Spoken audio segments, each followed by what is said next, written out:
জ্বলছে ওপার বাংলা বাংলাদেশ আঁচ এপারে। প্রতিবেশী দেশ ভারতের, প্রতিবেশীর দুর্দিনে পাশে থাকা মানবিক কর্তব্য।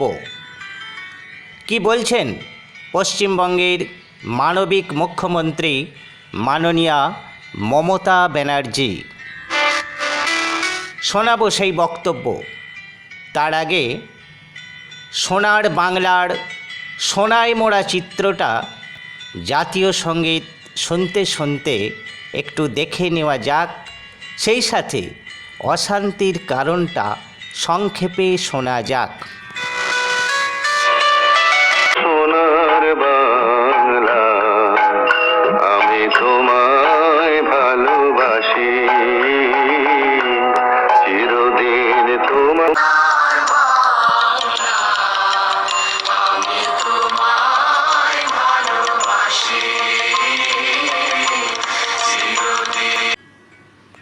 প্রকৃতির দেওয়া প্রাকৃতিক সৌন্দর্যের অপরূপ শোভায় সুসজ্জিত সোনার বাংলা।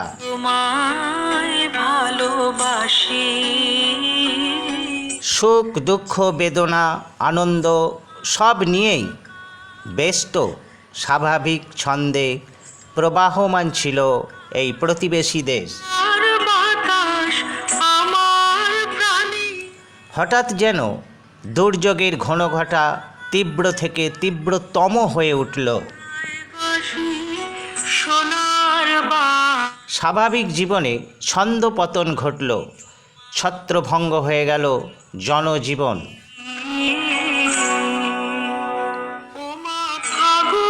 সূত্রপাত সামান্যই ছিল, কোটা বিরোধী আন্দোলন। সেই আন্দোলন ধীরে ধীরে অন্য চেহারা নেয়। ঢাকা, চট্টগ্রাম, রংপুর ছড়িয়ে পড়েছে আন্দোলন, সকলেই টিভিতে দেখতে পাচ্ছেন। নতুন করে বলার কিছু নেই। এই ছোট্ট দেশটির জনসংখ্যা প্রায় 17,15,90,000। অশান্তির সূত্রপাত সংরক্ষণ নিয়ে।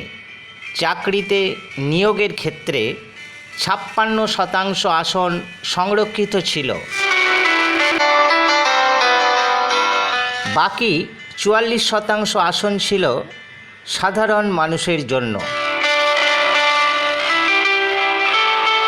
সংরক্ষিত 56%-এর মধ্যে স্বীকৃতিপ্রাপ্ত মুক্তিযোদ্ধাদের স্বজনদের জন্য ছিল 30%, নারীদের জন্য 10%, বিভিন্ন জেলার জন্য 10%, জনজাতির জন্য 5%, প্রতিবন্ধীদের জন্য 1%।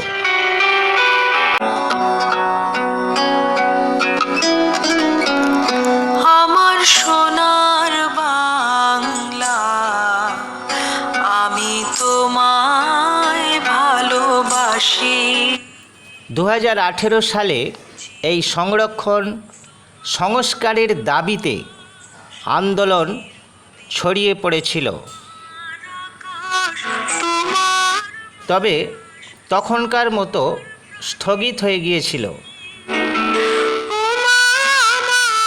2024 সালে আবার তীব্র আকার ধারণ করে। বর্তমানে অগ্নিগর্ভ অবস্থা প্রতিবেশী দেশ বাংলাদেশের। আসুন এবার শোনা যাক মাননীয়া মুখ্যমন্ত্রী কি বলছেন। পশ্চিমবঙ্গের মুখ্যমন্ত্রীর বক্তব্য শুনুন। কারণ ওটা একটা আলাদা দেশ, যা বলার ইন্ডিয়া গভর্নমেন্ট বলবে, আমি বলতে পারি না। কিন্তু আমি এটুকু বলতে পারি, অসহায় মানুষ যদি বাংলায় দরজা খটখটানি করে, আমরা তাদের আশ্রয় নিশ্চয়ই দেব।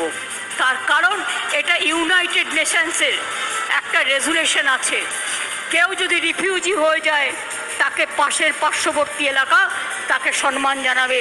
যেমন আসামে একটা গণ্ডগোল হয়েছিল বড়দের সাথে, আলিপুরদুয়ারে তারা দীর্ঘদিন ছিলেন, আমিও গিয়েছিলাম, তাদের সাথে দেখা করতে। কিন্তু আপনাদের কাছে আমার আবেদন থাকবে, বাংলাদেশ নিয়ে আমরা যেন কোনো প্ররোচনাতে না যাই, আমরা যেন কোনো উত্তেজনাতে না যাই। আমাদের সহমর্মিতা, আমাদের দুঃখ, সে যারই রক্ত ঝরুক তাদের জন্য আছে।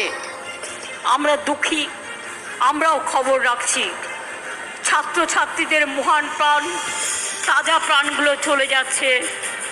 আমরা তাদের সকলকে, আমার অন্য কিছু বলার নেই।